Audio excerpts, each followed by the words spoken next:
Halo, kembali lagi di channel Setir Kanan bersama gue Bogiva. Dan ini adalah sebenarnya video driving experience untuk sebuah unit yang sebelumnya udah pernah kita bikin virtual reviewnya, yaitu Toyota Corolla Cross.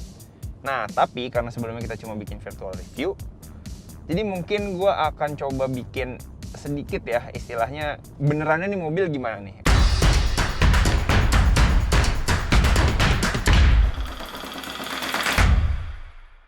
Jadi sebelum kita mulai driving experience-nya, gue mau bilang dulu kalau ternyata mobil ini itu lebih keren dibanding waktu gue lihat videonya, waktu gue lihat promosinya di iklan-iklan dan yang sempat gue jadiin bahan untuk bikin video virtual reviewnya. Kenapa? Karena ternyata mobil ini tuh terlihat lebih gagah dan juga lebih elegan di saat yang bersamaan. Jadi gagah dan elegan. Karena mobil ini kan basisnya adalah si Toyota Corolla yang baru, tapi ini versi crossover-nya, jadi lebih gagah, lebih tinggi. Keren ya, meskipun dibikin versi SUV, mobil ini nggak langsung jadi kayak sangar banget gitu, tapi masih meninggalkan kesan elegannya. Itu bisa lo lihat dari bagian depannya yang kelihatan mobil ini tuh masih ada sporty-sportinya dengan lampu depan yang menyipit kayak gini, full LED, dan yang versi HV alias hybrid itu ada strip birunya. Lampu depan ini tuh juga sudah pakai auto light, jadi kalau dia masuk tempat gelap dia nyala sendiri kayak gitu. Dan dia ada pengaturan ketinggian lampunya. Ke samping, mobil ini juga tetap kelihatan sporty dengan adanya tambahan fender plastik hitam-hitam ini. Jadi meskipun mobil ini kan warnanya merah nih ya, kebetulan yang gue pinjem unitnya ini. Merah metaliknya kelihatan elegan, mewah, tapi hitamnya itu bikin kelihatan tetap sporty. Jadi dua dunia ya, perpaduan dua dunia yang oke banget. Belakangnya juga udah pakai power tailgate dan lampu belakangnya for some reason gue suka banget sama desain lampu belakang kayak gini. Lampu belakang ini adalah salah satu lampu belakang Toyota terkeren yang pernah gue lihat. Ya. Toyota did a good job designing this lampu belakang. Oke, masuk ke dalam interiornya, kesannya sama. Bahkan di interior ini gue agak sedikit lebih amazed juga karena ternyata interiornya itu jauh lebih lega dibanding yang gue bayangin. Karena kan gue mikirnya kayak, sedan di crossoverin paling ditinggin doang, interiornya nggak berubah banyak. Ternyata salah, interiornya berubah. Posisi duduknya juga sedikit berubah. Kalau yang sedan benar-benar rendah, ini agak lebih tinggi. Dan meskipun dia buat 5 orang, tapi benar-benar kapasitas 5 orang itu maksimal. Jadi bukan 5 orang maksa, tapi benar-benar 5 orang maksimal. Karena headrest belakang pun ada 3, dan di belakangnya masih ada bagasi lagi. Jadi benar-benar mobil ini didesain dengan 5 orang, bukan mobil 4 orang yang diselipin tengahnya 1 lagi. Jadi kayak, this is a proper car for 5 people. Terus, untuk urusan dashboard, itu juga gue lihat dashboardnya ini sangat mewah, tapi masih ada kesan sporty. Kesan sporty-nya muncul dari aksen hitam-hitamnya, jadi hitam-hitamnya itu kayak bikin sporty gitu, tapi mewahnya itu dari aksen soft touch. Ada di setir, di sini, sama aksen-aksen leather gitu. Jadi itu keren banget. Dan semua fitur yang nanti akan gue bahas juga di dalam driving experience-nya.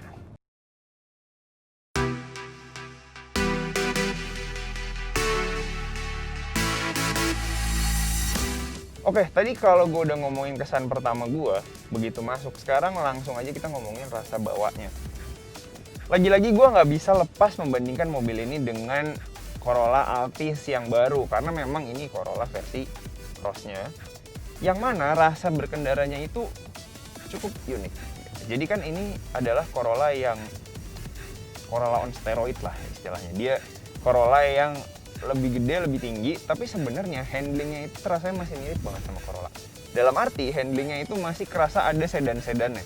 Jadi nggak bener-bener ngerasa kayak bawa SUV atau bawa crossover bahkan. Jadi masih ada kerasa sedan, tapi memang goyangannya lebih banyak ini dibanding versi sedannya. Jelas, karena sedan itu kan selain dia center of gravity-nya rendah, juga dia bagian belakangnya itu kan nggak sebanyak ini masaknya gitu, harus ada tailgate, ada segala macam. Tapi itu juga nggak jadi stopper, karena sebenarnya ini itu bawanya itu kalem gitu. Jadi bantingannya segala macamnya, kayak pembawaan mobilnya juga itu nggak yang beda banget. Nih misalnya contoh ya, secara bantingan itu gue akan belok habis ini. Bantingannya itu nggak benar-benar kayak langsung ngeguling gitu. Nah, gue akselerasi, oke. Nggak terasa kalau mobilnya itu limbung. Meskipun tadi gue gas di tikungan.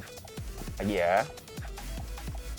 Nih, ini U-turn yang biasanya kalau misalnya mobil tinggi itu, nah, meskipun memang masih ada ngebantingnya, tapi dia nggak sampai bikin orang mau roboh dari kursi. Itu satu hal yang paling gue appreciate dari mobil ini. Karena memang sebenarnya juga tingginya nggak tinggi-tinggi banget, tapi mobil ini udah cukup, lebih dari cukup ya kalau buat dibawa keluar kota atau ke jalanan yang nggak terlalu bagus. Karena selain profil handlingnya tadi juga oke, dia juga sudah punya namanya traction control dan drive mode. Ini khas Toyota banget, apalagi ini hybridnya Toyota juga. Kalau mau lihat ulasan hybridnya Toyota yang paling lengkap, sebenarnya bisa nonton video CHR kita di sini linknya. Jadi gue gak akan terlalu banyak sistem hybridnya, tapi yang jelas ini adalah sistem hybrid yang sama dengan yang ada di CHR punya. Jadi dia ada recovery energinya ketika lo ngebrake, dia ada mode eco, ada mode power, dan mode eco dan mode power itu behaviornya sama persis sama mobil hybrid yang Corolla-nya, sedan, sorry. Jadi dia kalau di power itu dia RPM-nya tahan sampai tinggi dan lebih responsif. Kalau eco dia lebih menghemat baterai dan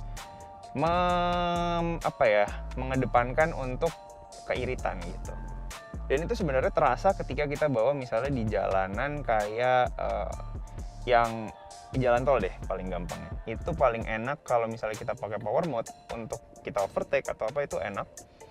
Sementara kalau pakai eco mode itu paling enak buat cruising yang statis. Jadi dia nggak ngaget, nggak berhenti, nggak ngaget, dia bener-bener kecepatannya konstan, itu enak. Dan di sini kita juga udah punya cruise control yang dibekali radar. Jadi mobil ini udah serba komplit sehingga ngebawanya itu enak.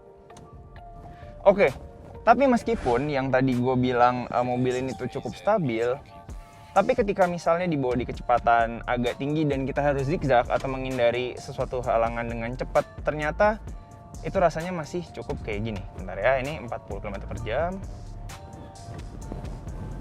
Nah, kelihatan kan? Bantingannya itu masih cukup lumayan kencang, terutama ketika dilakukan berkali-kali. Jadi ya kita nggak bisa memungkiri ya kalau ini adalah mobil yang cukup tinggi sehingga bantingan body rollnya itu pasti membawa momentum ketika gerakan kayak tadi diulang berkali-kali. Ya akhirnya akan semakin lama itu makin kebanting gitu. Tapi selama itu nggak dilakukan secara ekstrim sebenarnya masih cukup controllable. Jadi nggak sampai mobilnya itu hilang jalur gitu. Meskipun memang bantingannya cukup lumayan kayak tadi. Nah untuk urusan akselerasi sih, ya mobil ini cukup. Tadi yang gue bilang ada dua mode, eco dan power, tergantung penggunaannya. Mobil ini punya tarikan yang cukup, jadi untuk dipakai berakselerasi banget ya nggak akan bisa, mungkin nggak akan seenak versi sedannya, tapi untuk dipakai buat berkendara di jalan tol gitu yang wajar dan responsif itu masih cukup enak gitu. Oke, tadi udah ngomongin soal pembawaan dan handling, sekarang saatnya ngomongin fitur, ya kan? Karena apalah arti mobil modern tanpa fitur yang lengkap? Dan fitur itu adalah salah satu keunggulan mobil ini. Jadi memang Toyota beberapa tahun belakangan itu akhirnya, dulu kan, ini gue bukan maksudnya menjelek-jelekan, tapi sebenarnya banyak ya kata-kata orang yang istilahnya mengenal kayak, aduh Toyota makin kesini gitu kok, kayak dulu tuh makin minim fitur sih, kalah fitur sama misalnya pabrikan-pabrikan lain pendatang baru. Tapi Toyota yang versi baru, terutama di unit-unit yang udah TNGA, Toyota New Global Architecture, termasuk unit ini, itu sudah tidak pelit fitur. Jadi mobil ini tuh kaya fitur. Seperti tadi yang gue bilang, untuk drivernya itu benar-benar dimanjakan karena misalnya dia sudah ada 6-way adjustment elektrik untuk kursinya. Terus dia juga udah pakai tilt steering sama teleskopik. Terus kontrol untuk moonroof ini udah serba elektrik. Jadi kalau tinggal mau buka tutup itu tinggal kayak gini, tinggal pencet, nggak perlu kayak pakai tangan lagi segala macam.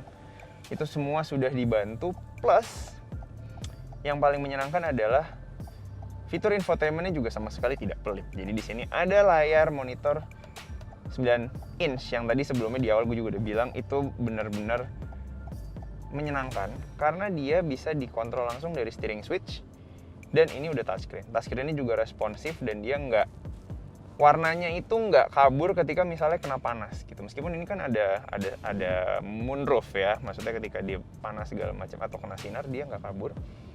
Dan yang paling menyenangkan adalah kamera mundur resolusinya tinggi. Jadi enak banget buat mundur, nggak kayak kalau tempat gelap gitu, nggak tambah burem atau apa.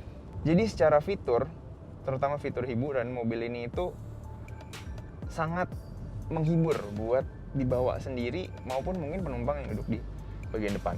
Terus untuk fitur lainnya selain fitur hiburan, AC juga udah dual zone dan auto climate. Plus dia sudah ada yang namanya NFC dan tadi ya untuk fitur infotainmentnya, dan di sini ada wireless charger yang illuminated kalau mau. Nah, untuk MID-nya bagi orang yang sangat suka menyetir sendiri dan senang ngeliatin MID, ini juga sangat lengkap karena dia punya beberapa mode yang bisa diatur dan itu bisa tertampil di layar yang ada di bagian instrumen cluster ini. Mulai dari ya flow energi, jadi kapan kita ngecharge, kapan mobil ini cuma pakai baterai, kapan mobil ini naik pakai mesinnya jalan, dan dia juga bisa nampilin untuk cruise controlnya fungsinya di situ, total average use bahan bakar dan segala macam itu bisa kita lihat di situ. Jadi bener-bener lengkap. Dan karena mobil ini nggak ada RPM-nya, yang paling membantu itu ya, bukan nggak ada RPM-nya tapi tidak ada takometernya. Di sebelah kiri instrumen clusternya kita sangat terbantu nih ya buat orang yang misalnya pengen nyetir irit atau pengen memaksimalkan performa mobilnya itu, kapan mobil ini ada di mode eco, kapan mobil ini ada di power ratio-nya. Jadi karena mobil ini yang hybrid, itu punya dua motor penggerak, yaitu motor bensin 1800 cc 4 silinder dan motor listrik juga yang kalau nggak salah power figure itu sekitar 72 PS dan motor bensin itu 98 PS. Jadi sebenarnya untuk orang yang pengen nyetir irit, mobil ini bisa. Untuk yang pengen performance, mobil ini juga tetap bisa. Jadi semua itu bisa tersajikan langsung di depan instrumen cluster. Nah, karena tadi gue udah ngomongin fitur infotainment dan hiburannya mobil ini sama fitur AC-nya juga, nggak lengkap kalau kita nggak ngomongin fitur keselamatannya. Karena itu juga jadi salah satu keunggulan mobil ini. Ya, mobil ini punya fitur keselamatan yang lengkap, baik aktif maupun pasif. Mulai dari pasifnya, airbag itu udah semua titik. Jadi ada depan, samping untuk passenger, driver, terus ada knee, ada curtain. Jadi benar-benar lengkap semuanya, udah semua sisi. Terus mobil ini juga untuk fitur aktifnya ada vehicle stability control, hill start stop assist, dia juga udah punya sonar untuk corner dan belakang. Tadi ada parkir kamera mundur, immobilizer, dan fitur-fitur lainnya yang bisa lihat di sini. Jadi udah sama sekali nggak ada yang namanya kalau Toyota pelit fitur dibanding kompetitor, udah nggak ada di mobil ini. Dia udah bener-bener lengkap.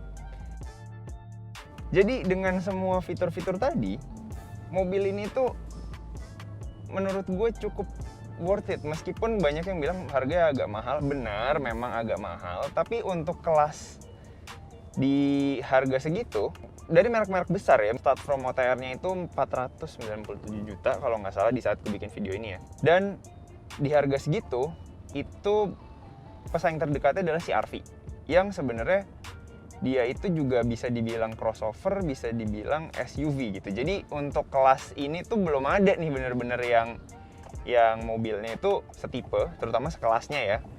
Dan dia punya karakteristik yang mirip gitu. Jadi ya untuk sementara memang si Corolla Cross ini baru satu-satunya di kelas ini. Karena kalau misalnya mau ngebandingin sama HR-V, ya di Toyota sendiri udah ada CHR gitu. Ya, you get the point lah. The point is mobil ini itu cukup menarik. Dan untuk ngomongin fitur sama perbandingan harganya menurut gue sangat worth it gitu. Mungkin sampai situ aja driving experience gue kali ini. Kalau ada kurang atau mungkin ada informasi yang gue salah, boleh di komen, di mention aja salahnya di mana. Nanti mungkin kita akan benerin, kita akan tambahin di pakai caption gitu. Jadi mungkin sampai sini aja videonya. Jangan lupa klik like dan subscribe kalau suka. Dan pastinya stay safe and see you on the next video.